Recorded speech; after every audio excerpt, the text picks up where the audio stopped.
राधे राधे।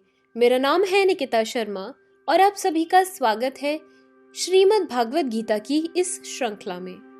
पिछले श्लोकों में हमने समझा कि किस प्रकार श्री कृष्ण अर्जुन को समझाते हैं कि इस संसार में जो लोग भौतिक गतिविधियों में सफलता चाहते हैं वे दिव्य देवताओं की पूजा करते हैं, क्योंकि भौतिक पुरस्कार शीघ्र प्रकट होते हैं। चलिए आज बढ़ते हैं अगले श्लोकों की ओर। श्रीमद् भागवत गीता के चौथे अध्याय के 13वें श्लोक में कहा गया है, चातुर्वर्ण्य मया सृष्टम गुण कर्म विभागशः तस्य कर्तारपि मां विद्य कर्तारं वयम्। अर्थात प्रकृति के तीनों गुणों और उनके संबंध कर्म के अनुसार मेरे द्वारा मानव समाज के 4 विभाग रचे गए। यद्यपि मैं इस व्यवस्था का सृष्टा हूँ, किंतु तुम यह जान लो कि मैं इतने पर भी अव्यय करता हूँ। भगवान प्रत्येक वस्तु के सृष्टा हैं। प्रत्येक वस्तु उनके उत्पन्न है और उनके ही द्वारा पालित है, और प्रलय के बाद प्रत्येक वस्तु उन्हीं में समा जाती है। अतः वे ही वर्णाश्रम व्यवस्था के सृष्टा हैं, जिसमें सर्वप्रथम बुद्धिमान मनुष्यों का वर्ग आता है, जो सतोगुणी होने के कारण ब्राह्मण कहलाते हैं। द्वितीय वर्ग प्रशासक वर्ग का है, जिन्हें रजोगुणी होने के कारण क्षत्रिय कहा जाता है। वणिक वर्ग या वैश्य कहलाने वाले लोग रजो तथा तमोगुण के मिश्रण से युक्त होते हैं, और शूद्र या श्रमिक वर्ग के लोग तमोगुणी होते हैं। मानव समाज के इन 4 विभागों की सृष्टि करने पर भी भगवान कृष्ण इनमें से किसी विभाग यानी वर्ग में नहीं आते, क्योंकि वे उन बद्ध जीवों में से नहीं हैं, जिनका एक अंश मानव समाज के रूप में है। मानव समाज भी किसी अन्य पशु समाज के तुल्य है, किंतु मनुष्य को पशु स्तर से ऊपर उठाने के लिए ही वर्णाश्रम की रचना की गई, जिससे क्रमिक रूप से कृष्ण भावनामृत विकसित हो सके। किसी विशेष व्यक्ति की किसी विशेष कार्य के प्रति प्रवृत्ति का निर्धारण उसके द्वारा अर्जित प्रकृति के गुणों द्वारा किया जाता है।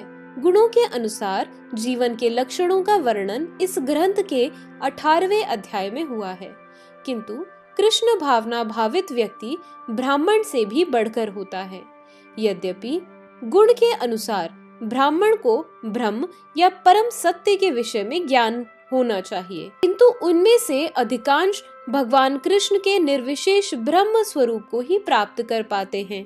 किंतु जो मनुष्य ब्राह्मण के सीमित ज्ञान को लांघकर भगवान श्री कृष्ण के ज्ञान तक पहुंच जाता है, वही कृष्ण भावना भावित होता है, अर्थात वैष्णव होता है। कृष्ण भावनामृत में कृष्ण के विभिन्न अंशों यथा राम, नरसिंह, वराह आदि का ज्ञान सम्मिलित रहता है, और जिस तरह कृष्ण मानव समाज की इस चातुर्वर्णीय प्रणाली से परे हैं, उसी तरह कृष्ण भावना भावित व्यक्ति भी इस चातुर्वर्ण्य प्रणाली से परे होता है, चाहे हम इसे जाति का विभाग कहें, चाहे राष्ट्र अथवा संप्रदाय का।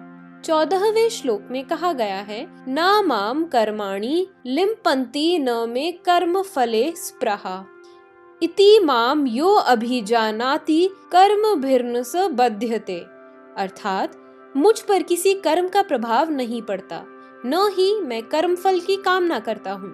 जो मेरे संबंध में इस सत्य को जानता है, वह भी कर्म के फल के पाश में नहीं बंधता। जिस प्रकार इस भौतिक जगत में संविधान के नियम है, जो यह बताते हैं कि राजा न तो दंडनीय है, न ही किसी राजनियमों के अधीन रहता है, उसी तरह यद्यपि भगवान इस भौतिक जगत के सृष्टा हैं, किंतु वे भौतिक जगत के कार्यों से प्रभावित नहीं होते।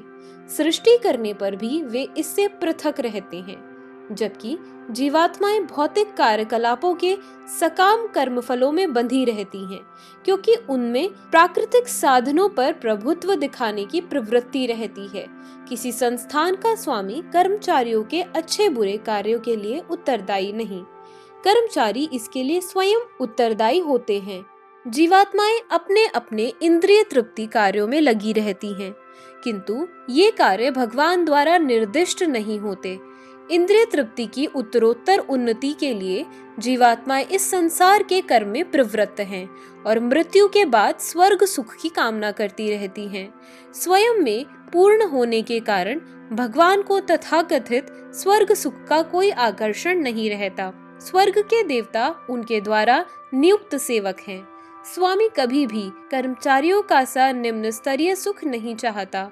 वह भौतिक क्रियाकलापों से पृथक रहता है। उदाहरणार्थ, पृथ्वी पर उगने वाली विभिन्न वनस्पतियों के उगने के लिए वर्षा उत्तरदायी नहीं है। यद्यपि वर्षा के बिना वनस्पति नहीं उग सकती। वैदिक स्मृति से इस तथ्य की पुष्टि इस प्रकार होती है। भौतिक सृष्टि के लिए भगवान ही परम कारण है। प्रकृति तो केवल निमित्त कारण है जिससे विराट जगत दृष्टिगोचर होता है। प्राणियों की अनेक जातियां होती हैं। यहाँ देवता, मनुष्य तथा निम्न पशु और ये सब पूर्व शुभाशुभ कर्मों के फल भोगने को बाध्य हैं। भगवान उन्हें ऐसे कर्म करने के लिए केवल समुचित सुविधाएं तथा प्रकृति के गुणों के नियम सुलभ कराते हैं, किंतु वे उनके किसी भूत तथा वर्तमान कर्मों के लिए उत्तरदायी नहीं होते। वेदांत सूत्र में पुष्टि हुई है कि भगवान किसी भी जीव के प्रति पक्षपात नहीं करते। जीवात्मा अपने कर्मों के लिए स्वयं उत्तरदायी है।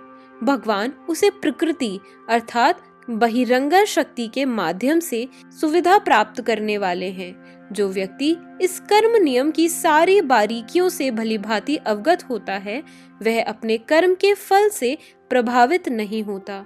दूसरे शब्दों में, जो व्यक्ति भगवान के इस दिव्य स्वभाव से परिचित होता है, वह कृष्ण भावनामृत में अनुभवी होता है। अतः उस पर कर्म के नियम लागू नहीं होते।